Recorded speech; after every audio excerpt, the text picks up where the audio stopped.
ਵਾਹਿਗੁਰੂ ਜੀ ਕਾ ਖਾਲਸਾ ਵਾਹਿਗੁਰੂ ਜੀ ਕੀ ਫਤਿਹ। ਇਸ ਵਰੇ ਫਰਵਰੀ 2021 ਦੇ ਵਿੱਚ ਨਨਕਾਣਾ ਸਾਹਿਬ ਦੀ ਮਹਾਨ ਪਾਵਨ ਪਵਿੱਤਰ ਧਰਤੀ ਦੇ ਉੱਤੇ ਨਨਕਾਣਾ ਸਾਹਿਬ ਦੇ ਸ਼ਹੀਦੀ ਸਾਕੇ ਦੌਰਾਨ ਮਹਾਨ ਸ਼ਹੀਦੀਆਂ ਪ੍ਰਾਪਤ ਕਰਨ ਵਾਲੇ ਯੋਧਿਆਂ ਸੂਰਬੀਰ ਸਿੰਘਾਂ ਦਾ ਸ਼ਹੀਦੀ ਦਿਹਾੜਾ 100 ਸਾਲਾ ਸ਼ਤਾਬਦੀ ਦੇ ਰੂਪ ਦੇ ਵਿੱਚ ਮਨਾਇਆ ਜਾ ਰਿਹਾ ਹੈ। ਸਿੱਖ ਆਪਣੀ ਜਾਨ ਦੇ ਨਾਲੋਂ ਜ਼ਿਆਦਾ ਆਪਣੇ ਗੁਰਧਾਮਾਂ ਨੂੰ ਗੁਰੂ ਘਰਾਂ ਨੂੰ ਪਿਆਰ ਕਰਦਾ ਹੈ। ਗੁਰੂ ਘਰਾਂ ਤੇ ਜਦੋਂ ਵੀ ਕੋਈ ਆਂਚ ਆਉਂਦੀ ਹੈ ਸਿੱਖ ਤੜਪ ਉੱਠਦਾ ਹੈ। ਚਾਹੇ ਵੱਡੇ ਤੋਂ ਵੱਡਾ ਸਾਮਰਾਜ ਵੀ ਸਾਹਮਣੇ ਹੋਵੇ, ਸਿੱਖ ਟਕਰਾਉਣ ਤੋਂ ਗੁਰੇਜ਼ ਨਹੀਂ ਕਰਦਾ। ਉਸ ਵਕਤ ਜਦੋਂ ਇਹ ਹੌਲਨਾਕ ਸਾਕਾ ਵਾਪਰਿਆ, ਸਿੱਖ ਪੰਥ ਦੇ ਮਹਾਨ ਗੁਰਦੁਆਰਿਆਂ ਦਾ ਪ੍ਰਬੰਧ ਮਹੰਤਾਂ ਕੋਲ ਸੀ। ਸ਼ੁਰੂ ਦੇ ਵਿੱਚ ਮਹੰਤ ਨੇਕ ਆਚਰਣ ਵਾਲੇ, ਸਾਊ, ਭਜਨ ਬੰਦਗੀ, ਸੇਵਾ ਸਿਮਰਨ ਵਾਲੇ, ਪ੍ਰਚਾਰ ਪ੍ਰਸਾਰ ਦੇ ਵਿੱਚ ਰੁਚੀ ਰੱਖਣ ਵਾਲੇ ਸਨ।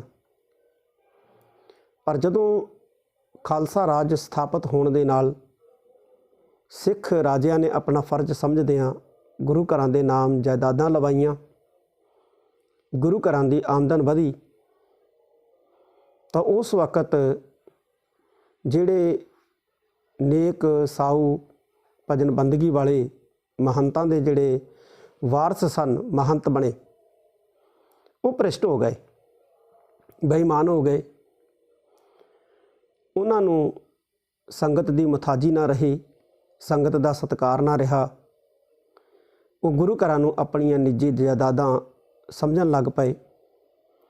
ਸਿੱਖ ਮਰਿਆਦਾ, ਸਿੱਖ ਪਰੰਪਰਾਵਾਂ ਦਾ ਘਾਣ ਗੁਰੂ ਘਰਾਂ ਦੇ ਵਿੱਚ ਹੀ ਹੋਣ ਲੱਗਿਆ। ਅਜਿਹੀ ਸਥਿਤੀ ਦੇ ਵਿੱਚ ਪੰਥ ਬਹੁਤ ਵੱਡਾ ਤੜਪ ਉੱਠਿਆ।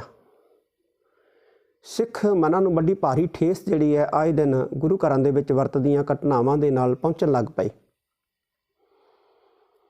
ਜਿੱਥੇ ਸਿੱਖ ਪੰਥ ਨੇ ਇਹਨਾਂ ਹਿਰਦੇ ਵੇਦਕ ਘਟਨਾਵਾਂ ਨੂੰ ਸੁਣਿਆ, ਦੇਖਿਆ, ਮਨ ਵਿਚਲਿਤ ਹੋਇਆ, ਉੱਥੇ ਸਿੱਖ ਪੰਥ ਦੇ ਅੰਦਰ ਵਿਚਾਰਾਂ ਵੀ ਚੱਲਣ ਲੱਗੀਆਂ ਕਿ ਜੇ ਇਸ ਵਕਤ ਸਿੱਖੀ ਦਾ ਝੰਡਾ ਬੁਲੰਦ ਕਰਨਾ ਹੈ, ਕਿਉਂਕਿ ਸਿੰਘ ਸਭਾ ਲਹਿਰ ਦਾ ਉਥਾਨ ਹੋ ਚੁੱਕਿਆ ਸੀ, ਸਿੱਖਾਂ ਅੰਦਰ ਜਾਗਰਤੀ ਜਿਹੜੀ ਹੈ ਧਰਮ ਪ੍ਰਤੀ, ਪਰੰਪਰਾਵਾਂ ਪ੍ਰਤੀ, ਮਰਿਆਦਾਵਾਂ ਪ੍ਰਤੀ ਆਉਣੀ ਸ਼ੁਰੂ ਹੋ ਚੁੱਕੀ ਸੀ। ਤਾਂ ਸਿੱਖ ਸੂਝਵਾਨਾਂ, ਵਿਦਵਾਨਾਂ, ਵਿਦਿਆਰਥੀਆਂ ਨੇ, ਸਾਬਕਾ ਫੌਜੀਆਂ ਨੇ ਇਹ ਮਹਿਸੂਸ ਕੀਤਾ ਕਿ ਸਿੱਖੀ ਦਾ ਜੇ ਝੰਡਾ ਪ੍ਰਚੰਡ ਰੱਖਣਾ ਹੈ, ਬੁਲੰਦ ਰੱਖਣਾ ਹੈ, ਤਾਂ ਸਭ ਤੋਂ ਪਹਿਲਾਂ ਸਾਨੂੰ ਗੁਰਦੁਆਰਿਆਂ ਦੇ ਅੰਦਰ ਮਰਿਆਦਾ ਜਿਹੜੀ ਹੈ ਪੰਥਕ ਉਹ ਬਹਾਲ ਕਰਾਉਣੀ ਪਏਗੀ। ਅਤੇ ਮਰਿਆਦਾ ਬਹਾਲ ਕਰਾਉਣ ਦੇ ਲਈ ਪ੍ਰਬੰਧ ਜਿਹੜਾ ਹੈ ਉਹ ਸੁਚੱਜੇ ਹੱਥਾਂ ਦੇ ਵਿੱਚ ਖਾਲਸਾ ਪੰਥ ਨੂੰ ਲੈਣਾ ਪਏਗਾ। ਅਤੇ ਉਸ ਵਕਤ ਜਿਹੜੇ ਕਾਬਜ਼ ਮਹੰਤ ਸਨ, ਉਹਨਾਂ ਨੂੰ ਉਸ ਵਕਤ ਦੀ ਸਰਕਾਰ ਜਿਹੜੀ ਸੀ ਅੰਗਰੇਜ਼ਾਂ ਦੀ, ਉਹਦੀ ਪੂਰੀ ਸ਼ਹਿ ਸੀ। ਇਹ ਮਹੰਤ ਬੇਵਿਚਾਰੀ ਵੀ ਸਨ, ਨਸ਼ੇੜੀ ਵੀ ਸਨ, ਬੇਈਮਾਨ ਵੀ ਸਨ, ਅਤੇ ਸਰਕਾਰ ਦੀ ਸ਼ਹਿ ਵੀ ਸੀ। ਤਾਂ ਸਿੱਖ ਪੰਥ ਨੇ 14 ਨਵੰਬਰ 1920 ਨੂੰ ਸ੍ਰੀ ਅਕਾਲ ਤਖਤ ਸਾਹਿਬ ਜੀ ਦੇ ਸਨਮੁਖ ਇਕੱਠੇ ਹੋ ਕੇ ਇੱਕ ਸਰਬ ਸਾਂਝੀ ਸ਼੍ਰੋਮਣੀ ਗੁਰਦੁਆਰਾ ਪ੍ਰਬੰਧਕ ਕਮੇਟੀ ਦੀ ਸਥਾਪਨਾ ਕੀਤੀ ਔਰ ਅਹਿਦ ਲਿਆ ਕਿ ਗੁਰੂ ਘਰਾਂ ਦਾ ਪ੍ਰਬੰਧ ਸ਼੍ਰੋਮਣੀ ਗੁਰਦੁਆਰਾ ਪ੍ਰਬੰਧਕ ਕਮੇਟੀ ਦੇ ਅਧੀਨ ਖਾਲਸਾ ਪੰਥ ਜਿਹੜਾ ਹੈ ਉਹ ਆਪ ਕਰੇਗਾ। ਇਸੇ ਹੀ ਮਕਸਦ ਨੂੰ ਮੁੱਖ ਰੱਖਦਿਆਂ ਗੁਰੂ ਘਰਾਂ ਦੇ ਪ੍ਰਬੰਧ ਜਿਹੜੇ ਹੈ ਉਹ ਲੈਣੇ ਪਰ ਆਰੰਭ ਕਰ ਦਿੱਤੇ ਗਏ। ਨਨਕਾਣਾ ਸਾਹਿਬ ਅੱਜ ਵੀ ਤੇ ਉਸ ਵਕਤ ਵੀ ਵਿਸ਼ਵ ਭਰ ਦੇ ਸਿੱਖਾਂ ਦਾ ਮਹਾਨ ਦਿਲ ਮੰਨਿਆ ਜਾਂਦਾ ਹੈ। ਨਨਕਾਣਾ ਸਾਹਿਬ ਸ੍ਰੀ ਗੁਰੂ ਨਾਨਕ ਪਾਤਸ਼ਾਹ ਜੀ ਦਾ ਉਹ ਪਾਵਨ ਅਸਥਾਨ ਹੈ ਜਿੱਥੇ ਧੰਨ ਗੁਰੂ ਨਾਨਕ ਸਾਹਿਬ ਸੱਚੇ ਪਾਤਸ਼ਾਹ ਨੇ ਪ੍ਰਕਾਸ਼ ਲਿਆ। ਜਿਸ ਨਗਰੀ ਦੀਆਂ ਗਲੀਆਂ ਦੇ ਵਿੱਚ ਧੰਨ ਗੁਰੂ ਨਾਨਕ ਸਾਹਿਬ ਸੱਚੇ ਪਾਤਸ਼ਾਹ ਵਿਚਰੇ, ਆਪਣੇ ਸੰਗੀਆਂ ਸਾਥੀਆਂ ਨੂੰ ਇੱਕ ਓੰਕਾਰ ਦਾ ਉਪਦੇਸ਼ ਦਿੱਤਾ। ਸਿੱਖ ਪੰਥ ਲਈ ਨਨਕਾਣਾ ਸਾਹਿਬ ਦਾ ਮਹੱਤਵ ਜਿਹੜਾ ਹੈ ਉਹ ਬਹੁਤ ਵੱਡਾ ਹੈ। ਬਿਲਕੁਲ ਉਸੇ ਤਰ੍ਹਾਂ ਜਿਵੇਂ ਮੁਸਲਮਾਨਾਂ ਲਈ ਮੱਕੇ ਦਾ ਮਹੱਤਵ ਹੈ, ਈਸਾਈਆਂ ਲਈ ਯਰੂਸ਼ਲਮ ਦਾ ਮਹੱਤਵ ਹੈ, ਹਿੰਦੂਆਂ ਲਈ ਆਪਣੇ ਜਿਹੜੇ ਵੱਡੇ ਧਾਰਮਿਕ ਅਸਥਾਨ ਹੈ ਜਿਵੇਂ ਕਾਸ਼ੀ ਹੈ, ਪੁਰੀ ਹੈ, ਇਹਨਾਂ ਦਾ ਮਹੱਤਵ ਹੈ, ਆਪਣੇ ਧਾਮਾਂ ਦਾ ਮਹੱਤਵ ਹੈ। ਉਸੇ ਤਰ੍ਹਾਂ ਹੀ ਸਿੱਖ ਪੰਥ ਦੇ ਅੰਦਰ ਗੁਰੂ ਘਰਾਂ ਦਾ ਬਹੁਤ ਵੱਡਾ ਮਹੱਤਵ ਹੈ ਤੇ ਨਨਕਾਣਾ ਸਾਹਿਬ ਦਾ ਮਹੱਤਵ ਜਿਹੜਾ ਸਿੱਖ ਪੰਥ ਦੇ ਅੰਦਰ ਇਹ ਵੀ ਬਹੁਤ ਜ਼ਿਆਦਾ ਹੈ। ਇੱਥੇ ਮਹੰਤ ਸੀ ਨਾਰਾਇਣ ਦਾਸ, ਜਿਹਨੂੰ ਨਰੈਣੂ ਜਿਹੜਾ ਹੈ ਉਹ ਸਿੱਖ ਪੰਥ ਕਹਿੰਦਾ ਹੈ, ਤਿਰਸਕਾਰੀ ਭਾਵਨਾ ਦੇ ਅਧੀਨ, ਕਿਉਂਕਿ ਉਹਨੇ ਕਾਰਜ ਹੀ ਅਜਿਹੇ ਭੈੜੇ ਤੇ ਅਵੈੜੇ ਕੀਤੇ। ਖਾਲਸਾ ਪੰਥ ਨੇ ਫੈਸਲਾ ਕੀਤਾ ਕਿ 5-6 ਮਾਰਚ 1921 ਨੂੰ ਵੱਡੀ ਇਕੱਤਰਤਾ ਕਰਕੇ ਨਨਕਾਣਾ ਸਾਹਿਬ ਦਾ ਪ੍ਰਬੰਧ ਲੈਣ ਬਾਰੇ ਵਿਚਾਰਾਂ ਜਿਹੜੀਆਂ ਹੈ ਉਹ ਕੀਤੀਆਂ ਜਾਣ ਤੇ ਫਿਰ ਉਹਨਾਂ ਦੇ ਉੱਤੇ ਅਮਲਦਾਰੀ ਜਿਹੜੀ ਹੈ ਉਹ ਕਰਨੀ ਯਕੀਨੀ ਬਣਾਈ ਜਾਵੇ। ਨਰੈਣੂ ਮਹੰਤ ਤੱਕ ਕਈ ਸੁਨੇਹੇ ਭੇਜੇ। ਨਰੈਣੂ ਮਹੰਤ, ਜਿਸ ਨੂੰ ਅੰਗਰੇਜ਼ਾਂ ਦੀ ਪੂਰੀ ਸਪੋਰਟ ਸੀ, ਉਸਨੇ ਸੁਲਹ ਸਫਾਈ ਦੇ ਵੀ ਯਤਨ ਜਿਹੜੇ ਹੈ ਸਿੱਖਾਂ ਨਾਲ ਕਰਨੇ ਪ੍ਰਾਰੰਭ ਕਰ ਦਿੱਤੇ। ਇੱਕ ਪਾਸੇ ਸੁਲਹ ਸਫਾਈ ਦੇ ਯਤਨ ਕਰਨੇ ਪ੍ਰਾਰੰਭ ਕਰ ਦਿੱਤੇ ਨਰੈਣੂ ਮਹੰਤ ਨੇ, ਤੇ ਦੂਸਰੇ ਪਾਸੇ ਉਸਨੇ ਟਕਰਾਅ ਦਾ ਰਸਤਾ ਅਪਣਾਉਣ ਵਾਸਤੇ ਜੰਗੀ ਤਿਆਰੀਆਂ ਜਿਹੜੀਆਂ ਹੈ ਉਹ ਆਰੰਭ ਕਰ ਦਿੱਤੀਆਂ। ਮਹੰਤ ਦੇ ਨਾਲ ਸਮਝੌਤੇ ਦੀ ਗੱਲਬਾਤ ਵੀ ਜਿਹੜੀ ਹੈ ਉਹ ਹੁੰਦੀ ਰਹੀ। ਸਰਦਾਰ ਜਥੇਦਾਰ ਕਰਤਾਰ ਸਿੰਘ ਚੱਬਰ, ਸਰਦਾਰ ਬੂਟਾ ਸਿੰਘ ਵਕੀਲ ਸੀ ਜੋ ਸ਼ੇਖੂਪੁਰੇ ਦਾ, ਇਹਨਾਂ ਦਾ ਬੜਾ ਵੱਡਾ ਗੱਲਬਾਤ ਦੇ ਵਿੱਚ ਰੋਲ ਸੀ। ਮਹੰਤ ਜਿਹੜਾ ਹੈ ਇਹ ਗੱਲਬਾਤ ਦੇ ਨਾਲ ਨਾਲ ਇਹ ਟਕਰਾਓ ਕਰਨ ਲਈ ਬਹੁਤ ਵੱਡੀਆਂ ਤਿਆਰੀਆਂ ਜਿਹੜੀਆਂ ਹੈ ਉਹ ਕਰਨ ਲੱਗ ਪਿਆ। ਇਸ ਨੇ ਮਤਾ ਪਾਸ ਕਰ ਲਿਆ, ਮਤਾ ਪਕਾ ਲਿਆ, 12 ਭਗੌੜੇ ਕਾਤਲ ਇਸ ਨੇ 6 ਮਾਰਚ ਨੂੰ ਜਿਹੜਾ ਹੈ ਉਹ ਨਨਕਾਣਾ ਸਾਹਿਬ ਬੁਲਾਉਣ ਦਾ ਫੈਸਲਾ ਕਰ ਲਿਆ, ਕਿਉਂਕਿ ਪੰਥ ਨੇ ਜਿਹੜਾ ਹੈ ਉਹ 5-6 ਮਾਰਚ 1921 ਨੂੰ ਵੱਡਾ ਇਕੱਠ ਜਿਹੜਾ ਹੈ ਉਹ ਸੱਦਿਆ ਸੀ, ਜਿਸ ਵਿੱਚ ਨਨਕਾਣਾ ਸਾਹਿਬ ਦੇ ਪ੍ਰਬੰਧ ਲੈਣ ਬਾਰੇ ਵਿਚਾਰਾਂ ਹੋਣੀਆਂ ਸੀ। ਪਰ ਇਸ ਗੱਲ ਦਾ ਪਤਾ ਜਿਹੜਾ ਹੈ ਉਹ ਕਰਤਾਰ ਸਿੰਘ ਚੱਬਰ ਜਿਹੜੇ ਸਤਿਕਾਰਯੋਗ ਜਥੇਦਾਰ ਸੀ ਉਸ ਵਕਤ ਪੰਥ ਦੇ, ਉਸ ਨੂੰ ਪਤਾ ਲੱਗਿਆ, ਉਹਨਾਂ ਦੀਆਂ ਅੱਖਾਂ ਖੁੱਲ੍ਹੀਆਂ।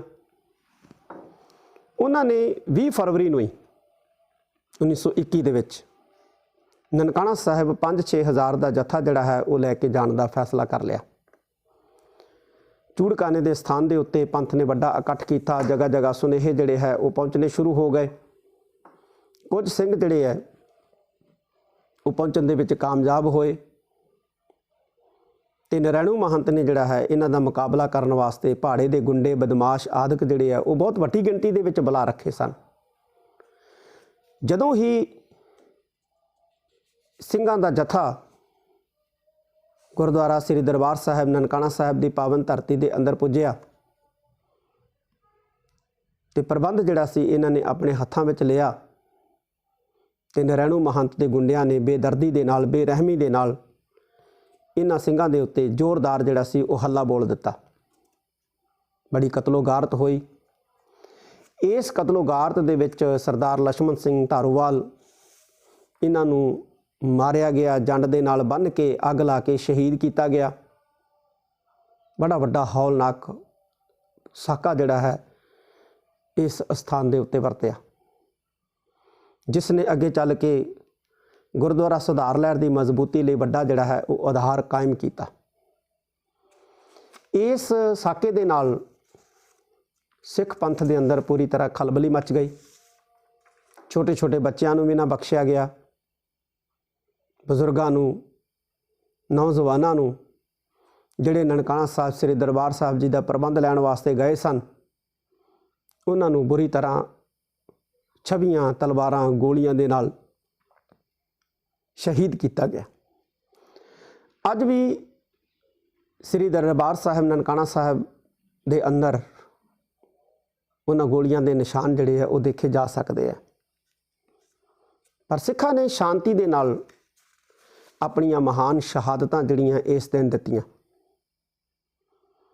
ਜਦੋਂ ਸਮੁੱਚੇ ਖਾਲਸਾ ਪੰਥ ਨੂੰ ਪਤਾ ਲੱਗਿਆ ਕਿ ਨਨਕਾਣਾ ਸਾਹਿਬ ਦੀ ਧਰਤੀ ਦੇ ਉੱਤੇ ਵੱਡਾ ਜਿਹੜਾ ਹੌਲਨਾਕ ਇੱਕ ਸਾਕਾ ਜਿਹੜਾ ਹੈ ਉਹ ਵਰਤ ਚੁੱਕਿਆ, ਸਿੰਘ ਜਿਹੜੇ ਆ ਉਹ ਜਾਨਾਂ ਗਵਾ ਚੁੱਕੇ ਨੇ, ਤਾਂ ਅੰਗਰੇਜ਼ ਸਰਕਾਰ ਵੀ ਹਰਕਤ 'ਚ ਆਈ। ਉਸਨੇ ਆਖੀਰ ਸਿੱਖ ਪੰਥ ਦੇ ਰੋਹ ਦੇ ਅੱਗੇ ਝੁਕਦਿਆਂ ਸ੍ਰੀ ਨਨਕਾਣਾ ਸਾਹਿਬ ਦਾ ਪ੍ਰਬੰਧ ਚਾਬੀਆਂ ਖਾਲਸਾ ਪੰਥ ਦੇ ਹਵਾਲੇ ਕੀਤੀਆਂ। 23 ਫਰਵਰੀ 1921 ਨੂੰ ਸਾਰੇ ਸ਼ਹੀਦ ਸਿੰਘਾਂ ਦਾ ਸੰਸਕਾਰ ਕਰਨ ਦੀ ਮਿਤੀ ਜਿਹੜੀ ਹੈ ਉਹ ਮੁਕਰਰ ਕੀਤੀ। ਲੱਖਾਂ ਹੀ ਲੋਕਾਂ ਦਾ ਇਕੱਠ इस मौके जिस दिन शहीद ਸਿੰਘਾਂ ਦਾ ਸੰਸਕਾਰ ਕੀਤਾ ਗਿਆ ਹੋਇਆ ਤੇ ਇਹ ਪਰਨ ਕੀਤਾ ਗਿਆ ਕਿ ਹੁਣ ਹੋਰ ਜਿਹੜਾ ਹੈ ਉਹ ਬਰਦਾਸ਼ਤ ਨਹੀਂ ਕੀਤਾ ਜਾਏਗਾ। ਹਰ ਕੀਮਤ ਦੇ ਉੱਤੇ ਜਿੰਨੇ ਵੀ ਸਾਡੇ ਗੁਰੂ ਘਰ ਨੇ ਉਹਨਾਂ ਦਾ ਪ੍ਰਬੰਧ ਖਾਲਸਾ ਪੰਥ ਆਪਣੇ ਹੱਥੀਂ ਲਾਏਗਾ। ਕੁਝ ਵਿਦਵਾਨ ਸ਼ਹੀਦ ਹੋਣ ਵਾਲੇ ਸਿੰਘਾਂ ਦੀ ਗਿਣਤੀ 86 ਦੇ ਕਰੀਬ ਮੰਨਦੇ ਨੇ। ਨਨਕਾਣਾ ਸਾਹਿਬ ਗੁਰਦੁਆਰਾ ਕਮੇਟੀ ਜੋ ਇਤਿਹਾਸ ਛਾਪਦੀ ਹੈ ਉਹਦੇ ਵਿੱਚ 86 ਲਿਖਿਆ, ਪਰ ਕਈਆਂ ਨੇ ਗਿਣਤੀ 150 200 ਤੱਕ ਵੀ ਜਿਹੜਾ ਹੈ ਉਹ ਲਿਖੀ ਹੈ। ਇਸ ਨਨਕਾਣਾ ਸਾਹਿਬ ਦੇ ਸਾਕੇ ਨੇ ਸਿੱਖ ਪੰਥ ਦੇ ਅੰਦਰ ਜੋਸ਼, ਉਤਸ਼ਾਹ, ਹਿੰਮਤ ਤੇ ਅਗਾਂਹ ਹੋਰ ਇਹਨਾਂ ਬੇਈਮਾਨ ਮਹੰਤਾਂ ਪੁਜਾਰੀਆਂ ਦੇ ਖਿਲਾਫ ਸੰਘਰਸ਼ ਲੜਨ ਦੇ ਲਈ ਜਜ਼ਬਾ ਜਿਹੜਾ ਉਹ ਪੈਦਾ ਕੀਤਾ। ਆਖਰ ਉਹ ਦਿਨ ਆਇਆ ਜਦੋਂ ਕੌਮ ਨੇ ਸਮੁੱਚੇ ਗੁਰੂ ਘਰਾਂ ਦਾ ਪ੍ਰਬੰਧ ਜਿਹੜਾ ਸੀ, ਖਾਸ ਤੌਰ ਤੇ ਸ੍ਰੀ ਅਕਾਲ ਤਖਤ ਸਾਹਿਬ ਦਾ, ਸੱਚਖੰਡ ਸ੍ਰੀ ਹਰਿਮੰਦਰ ਸਾਹਿਬ ਜੀ, ਸ੍ਰੀ ਦਰਬਾਰ ਸਾਹਿਬ ਦਾ, ਸ੍ਰੀ ਨਨਕਾਣਾ ਸਾਹਿਬ ਦਾ, ਗੁਰਦੁਆਰਾ ਪੰਜਾ ਸਾਹਿਬ ਦਾ, ਸ੍ਰੀ ਦਰਬਾਰ ਸਾਹਿਬ ਸ੍ਰੀ ਮੁਕਤਸਰ ਸਾਹਿਬ ਦਾ, ਸ੍ਰੀ ਦਰਬਾਰ ਸਾਹਿਬ ਸ੍ਰੀ ਤਰਨਤਾਰਨ ਸਾਹਿਬ ਦਾ, ਇਹਨਾਂ ਮਹਾਨ ਵੱਡੇ ਗੁਰੂ ਘਰਾਂ ਦਾ ਪ੍ਰਬੰਧ ਜਿਹੜਾ ਸੀ ਉਹ ਆਪਣੇ ਹੱਥਾਂ ਦੇ ਵਿੱਚ ਲਿਆ। ਨਨਕਾਣਾ ਸਾਹਿਬ ਦਾ ਸਾਕਾ ਜਿਹੜਾ ਹੈ ਇਹ ਸ਼੍ਰੋਮਣੀ ਗੁਰਦੁਆਰਾ ਪ੍ਰਬੰਧਕ ਕਮੇਟੀ ਦੀ ਸਥਾਪਤੀ ਲਈ ਵੀ ਬਹੁਤ ਵੱਡਾ ਆਧਾਰ ਬਣਿਆ। ਅੱਜ ਨਨਕਾਣਾ ਸਾਹਿਬ ਦੇ ਸਾਕੇ ਦਾ 100 ਸਾਲਾ ਸ਼ਹੀਦੀ ਦਿਹਾੜਾ ਜਿਹੜਾ ਹੈ ਸਮੁੱਚਾ ਖਾਲਸਾ ਪੰਥ ਸ਼ਤਾਬਦੀ ਰੂਪ ਦੇ ਵਿੱਚ ਮਨਾ ਰਿਹਾ। ਸਿੱਖ ਗੁਰਦੁਆਰਿਆਂ ਨੂੰ ਪਿਆਰ ਕਰਦਾ ਹੈ ਕਿਉਂਕਿ ਗੁਰਦੁਆਰੇ ਜਿਹੜੇ ਨੇ ਉਹ ਸਿੱਖੀ ਪ੍ਰਚਾਰ ਪ੍ਰਸਾਰ ਦੇ ਸੋਮੇ ਨੇ। ਗੁਰਦੁਆਰੇ ਸਿੱਖੀ ਦੇ ਸਕੂਲ ਨੇ। ਇਹ ਪੂਜਾ ਸਥਾਨ ਨਹੀਂ ਹੈ ਕਿ ਸਿੱਖ ਆਵੇ ਪੂਜਾ ਕਰੇ ਤੇ ਘਰ ਨੂੰ ਵਾਪਸ ਚਲਾ ਜਾਏ। ਇਹ ਇਬਾਦਤ ਸਥਾਨ ਵੀ ਨੇ, ਪਰ ਇਬਾਦਤ ਸਥਾਨ ਦੇ ਨਾਲ ਨਾਲ ਇਹ ਸਾਡੇ ਸਕੂਲ ਨੇ। ਇੱਥੇ ਸਿੱਖ ਆ ਕੇ ਰਹਿਤ ਸਿੱਖਦਾ, ਜ਼ਿੰਦਗੀ ਜਿਉਣ ਦਾ ਵੱਲ ਸਿੱਖਦਾ, ਸੰਗਤ ਦੇ ਰਾਹੀਂ ਪਰਮੇਸ਼ਵਰ ਦੇ ਨਾਲ, ਸਤਿਗੁਰੂ ਦੇ ਨਾਲ ਸਾਂਝ ਕਿਵੇਂ ਪਾਉਣੀ ਹੈ ਇਹ ਤਰੀਕਾ ਸਿੱਖਦਾ, ਸੇਵਾ ਕਿਵੇਂ ਕਰਨੀ ਹੈ, ਸਮੁੱਚੀ ਮਾਨਵਤਾ ਦੀ ਸੰਸਾਰ ਦੇ ਅੰਦਰ ਇਹ ਸਾਨੂੰ ਗੁਰੂ ਘਰ ਸਿਖਾਉਂਦੇ ਨੇ। ਜਦੋਂ ਸਿੱਖ ਆ ਕੇ ਲੰਗਰ ਦੇ ਵਿੱਚ ਪ੍ਰਸ਼ਾਦੇ ਬਣਾਉਂਦਾ ਹੈ, ਦਾਲੇ ਬਣਾਉਂਦਾ ਹੈ, ਵਰਤਾਉਂਦਾ ਹੈ, ਬਰਤਨ ਮਾਂਜਦਾ ਹੈ, ਤੇ ਫਿਰ ਇਹ ਸਬਕ ਮਿਲਦਾ ਹੈ ਕਿ ਇਸੇ ਤਰ੍ਹਾਂ ਸਮੁੱਚੀ ਮਾਨਵਤਾ ਦੇ ਅੰਦਰ ਜਿੰਨੇ ਵੀ ਭੁੱਖੇ ਲੋੜਵੰਦ ਜਾਚਕ ਨੇ ਉਹਨਾਂ ਨੂੰ ਆਹਾਰ ਜਿਹੜਾ ਹੈ ਉਹ ਛਕਾਉਣਾ, ਉਹਨਾਂ ਦੇ ਬਰਤਨ ਤੱਕ ਜਿਹੜੇ ਆ ਉਹ ਮਾਂਜਣੇ ਆ। ਸਿੱਖ ਗੁਰੂ ਘਰ ਆ ਕੇ ਝਾੜੂ ਮਾਰਦਾ ਹੈ, ਸਾਫ਼ ਸਫਾਈ ਕਰਦਾ ਹੈ, ਸਿੱਖਦਾ ਸਿੱਖ ਗੁਰੂ ਘਰ ਦੇ ਵਿੱਚੋਂ ਕਿ ਇਵੇਂ ਅਸੀਂ ਸਮਾਜ ਦੇ ਵਿੱਚ ਵੀ ਸਫਾਈ ਰੱਖਣੀ ਹੈ, ਆਪਣੇ ਘਰਾਂ 'ਚ ਸਫਾਈ ਰੱਖਣੀ ਹੈ, ਆਪਣੇ ਆਲੇ ਦੁਆਲੇ ਵੀ ਸਫਾਈ ਰੱਖਣੀ ਹੈ। ਸਿੱਖ ਪਿਆਸਿਆਂ ਨੂੰ ਜਲ ਛਕਾਉਂਦਾ ਹੈ, ਗੁਰੂ ਘਰ ਦੇ ਅੰਦਰ ਛਬੀਲਾ ਲਾ ਕੇ ਸਿੱਖਦਾ ਹੈ ਕਿ ਜਿੱਥੇ ਵੀ ਕਿਤੇ ਕੋਈ ਪਿਆਸਾ ਮਿਲੇ ਉਸ ਨੂੰ ਜਲ ਛਕਾਉਣਾ ਹੈ, ਭੁੱਖਾ ਮਿਲੇ ਉਹਨੂੰ ਭੋਜਨ ਛਕਾਉਣਾ ਹੈ, ਵਸਤਰਹੀਣਾ ਮਿਲੇ ਉਸ ਨੂੰ ਵਸਤਰ ਦੇਣੇ ਆ। ਇਹ ਸਾਰਾ ਕੁਝ ਸਿੱਖ ਜਿਹੜਾ ਹੈ ਜੀਵਨ ਜਾਚ ਇਹ ਗੁਰੂ ਘਰਾਂ ਦੇ ਵਿੱਚੋਂ ਸਿੱਖ ਸਿੱਖਦਾ ਤੇ ਸਿਖਾਉਂਦਾ ਸਤਿਗੁਰੂ, ਉੱਥੋਂ ਦੇ ਸੁਚੱਜੇ ਪ੍ਰਚਾਰਕ ਸਾਹਿਬਾਨ ਦੇ ਰਾਹੀਂ, ਗ੍ਰੰਥੀ ਸਾਹਿਬਾਨ ਦੇ ਰਾਹੀਂ। ਇਸ ਲਈ ਗੁਰੂ ਘਰ ਦਾ ਪ੍ਰਬੰਧ ਜਿਹੜਾ ਹੈ ਉਹ ਸੁਚੱਜਾ ਪਾਰਦਰਸ਼ੀ ਹੋਣਾ ਚਾਹੀਦਾ ਹੈ। ਗੁਰੂ ਘਰ ਦਾ ਗ੍ਰੰਥੀ ਵਿਦਵਾਨ ਹੋਣਾ ਚਾਹੀਦਾ ਹੈ, ਜਿਹੜਾ ਆਈ ਹੋਈ ਸੰਗਤ ਨੂੰ ਜਿੱਥੇ ਪ੍ਰੇਮ ਭਾਵ ਦੇ ਨਾਲ, ਅਦਬ ਦੇ ਨਾਲ, ਸਤਿਕਾਰ ਦੇ ਨਾਲ ਵਰਤਾਓ ਕਰੇ, ਉੱਥੇ ਸੰਗਤ ਨੂੰ ਗੁਰਮਤਿ ਦੀ ਸੋਝੀ ਵੀ ਕਰਵਾਵੇ, ਗੁਰਮਤਿ ਤੋਂ ਜਾਣੂ ਵੀ ਕਰਵਾਵੇ। ਇਹ ਨਨਕਾਣਾ ਸਾਹਿਬ ਦੇ ਸਾਕੇ ਦਾ ਕਾਰਨ ਹੀ ਇਹ ਸੀ ਕਿ ਉੱਥੋਂ ਦਾ ਜਿਹੜਾ ਮਹੰਤ ਸੀ ਉਹ ਬਹੁਤ ਅਯਾਸ਼ ਹੋ ਚੁੱਕਿਆ ਸੀ। ਜਿਹੜੀ ਸੰਗਤ ਆਉਂਦੀ ਸੀ ਉਹਨਾਂ ਦਾ ਤਿਰਸਕਾਰ ਕਰਦਾ ਸੀ, ਇੱਥੋਂ ਤੱਕ ਕਿ ਇੱਕ ਲੜਕੀ ਦੇ ਨਾਲ ਉੱਥੇ ਜਿਹੜਾ ਤਤਕਾਲੀਨ ਕਾਰਨ ਬਣਿਆ ਸੀ ਉਹ ਇਹੋ ਬਣਿਆ ਸੀ ਕਿ ਇੱਕ ਲੜਕੀ ਦੇ ਨਾਲ ਉੱਥੇ ਜ਼ਬਰ ਜਨਾਹ ਜਿਹੜਾ ਹੈ ਉਹ ਹੋਇਆ ਸੀ, ਜਿਸ ਨੂੰ ਸੁਣ ਕੇ ਸ਼ਰਧਾਵਾਨ ਸਿੱਖਾਂ ਦੇ ਰੌਂਗਟੇ ਖੜੇ ਹੋਏ ਸੀ ਤੇ ਫੈਸਲਾ ਕੀਤਾ ਸੀ ਕਿ ਇਸ ਨਨਕਾਣਾ ਸਾਹਿਬ ਸ੍ਰੀ ਦਰਬਾਰ ਸਾਹਿਬ ਜੀ ਦਾ ਪ੍ਰਬੰਧ ਹਰ ਹੀਲੇ, ਹਰ ਕੀਮਤ ਦੇ ਉੱਤੇ ਸਿੱਖ ਨੇ ਆਪਣੇ ਹੱਥਾਂ ਦੇ ਵਿੱਚ ਲੈਣਾ ਤੇ ਫਿਰ ਸੀਸ ਦੇ ਕੇ, ਜਾਨਾਂ ਦੇ ਕੇ ਸ੍ਰੀ ਨਨਕਾਣਾ ਸਾਹਿਬ ਦਾ ਪ੍ਰਬੰਧ ਖਾਲਸਾ ਪੰਥ ਨੇ ਆਪਣੇ ਹੱਥਾਂ ਦੇ ਵਿੱਚ ਲਿਆ। 100 ਸਾਲ 21 ਫਰਵਰੀ 1921 ਨੂੰ ਹੋ ਜਾਣੇ ਨੇ ਇਸ ਸਾਕੇ ਨੂੰ ਵਰਤਿਆਂ। ਅੱਜ ਜ਼ਰੂਰਤ ਇਸ ਗੱਲ ਦੀ ਹੈ ਕਿ ਅਸੀਂ ਧੰਨ ਗੁਰੂ ਗ੍ਰੰਥ ਸਾਹਿਬ ਸੱਚੇ ਪਾਤਸ਼ਾਹ ਦੀ ਬਾਣੀ ਦੀ ਜਿਹੜੀ ਫਲਸਫਾ ਹੈ, ਬਾਣੀ ਦੀ ਜਿਹੜੀ ਵਿਚਾਰਧਾਰਾ ਹੈ, ਉਸ ਨੂੰ ਸਮਝਣ ਦਾ ਯਤਨ ਕਰੀਏ। ਬਾਣੀ ਨੂੰ ਸੁਣ ਰਹੇ ਹਾਂ, ਸੁਣਨਾ ਚਾਹੀਦਾ ਹੈ, ਬਾਣੀ ਪੜ੍ਹ ਰਹੇ ਹਾਂ, ਪੜ੍ਹੀ ਜਾ ਰਹੀ ਹੈ, ਪੜ੍ਹਨੀ ਚਾਹੀਦੀ ਹੈ, ਪਰ ਬਾਣੀ ਸੁਣਨ ਦੇ ਨਾਲ, ਬਾਣੀ ਪੜ੍ਹਨ ਦੇ ਨਾਲ ਬਾਣੀ ਨੂੰ ਸਮਝਣ ਵਾਲੇ ਪਾਸੇ ਵੀ ਹੁਣ ਅਸੀਂ ਤੁਰੀਏ। ਕੱਲਾ ਬਾਣੀ ਨੂੰ ਸਮਝਣ ਵਾਲੇ ਪਾਸੇ ਵੀ ਨਾ ਤੁਰੀਏ, ਬਲਕਿ ਬਾਣੀ ਨੂੰ ਸਮਝ ਕੇ ਬਾਣੀ ਨੂੰ ਆਪਣੇ ਜੀਵਨ ਦਾ ਹਿੱਸਾ ਬਣਾਉਣ ਵਾਲੇ ਪਾਸੇ ਵੀ ਜਿਹੜਾ ਹੈ ਉਹ ਅਸੀਂ ਚੱਲਣ ਦੇ ਲਈ ਯਤਨ ਕਰੀਏ। ਫਿਰ ਹੀ ਸਾਡੇ ਇਹ ਸ਼ਹੀਦੀ ਸਾਕੇ ਮਨਾਉਣੇ ਜਿਹੜੇ ਨੇ ਉਹ ਸਾਰਥਕ ਨੇ। ਦੂਜੀ ਗੱਲ ਜਿਹੜੀ ਮੈਂ ਕਹਿਣਾ ਇਹ ਕਿ ਸਿੱਖ ਪੰਥ ਹਮੇਸ਼ਾ ਹੀ ਆਪਣੇ ਸ਼ਹੀਦਾਂ ਦਾ ਸਤਿਕਾਰ ਕਰਦਾ ਹੈ, ਸ਼ਹੀਦਾਂ ਨੂੰ ਯਾਦ ਰੱਖਦਾ ਹੈ ਔਰ ਯਾਦ ਰੱਖਦਾ ਰਹੇਗਾ। ਜਿਹੜੀਆਂ ਕੌਮਾਂ ਆਪਣੇ ਸ਼ਹੀਦਾਂ ਨੂੰ ਯਾਦ ਰੱਖਦੀਆਂ ਉਹਨਾਂ ਕੌਮਾਂ ਦੇ ਵਿੱਚ ਸ਼ਹੀਦੀ ਜਜ਼ਬਾ ਰੱਖਣ ਵਾਲੇ ਨੌਜਵਾਨ ਹਮੇਸ਼ਾ ਪੈਦਾ ਹੁੰਦੇ ਰਹਿੰਦੇ ਨੇ। ਔਰ ਮੈਨੂੰ ਖੁਸ਼ੀ ਹੈ ਕਿ ਮੇਰੀ ਕੌਮ ਸ੍ਰੀ ਨਨਕਾਣਾ ਸਾਹਿਬ ਦੇ ਸਾਕੇ ਦੇ ਵਿੱਚ ਸ਼ਹੀਦ ਹੋਣ ਵਾਲੇ ਮਹਾਨ ਯੋਧਿਆਂ ਨੂੰ, ਭਾਈ ਸਾਹਿਬ ਭਾਈ ਲਛਮਣ ਸਿੰਘ ਜੀ ਧਾਰੀਵਾਲ ਵਰਗੇ ਮਹਾਨ ਸੂਰਬੀਰ ਯੋਧੇ ਜਿਨ੍ਹਾਂ ਨੂੰ ਜੰਡ ਦੇ ਨਾਲ ਬੰਨ੍ਹ ਕੇ ਸਾੜਿਆ ਗਿਆ, ਉਹਨਾਂ ਦੇ ਇਸ ਮਹਾਨ ਸ਼ਹੀਦੀ ਸਾਕੇ ਨੂੰ ਜਿਹੜਾ ਹੈ ਉਹ ਯਾਦ ਕਰ ਰਹੀ ਹੈ।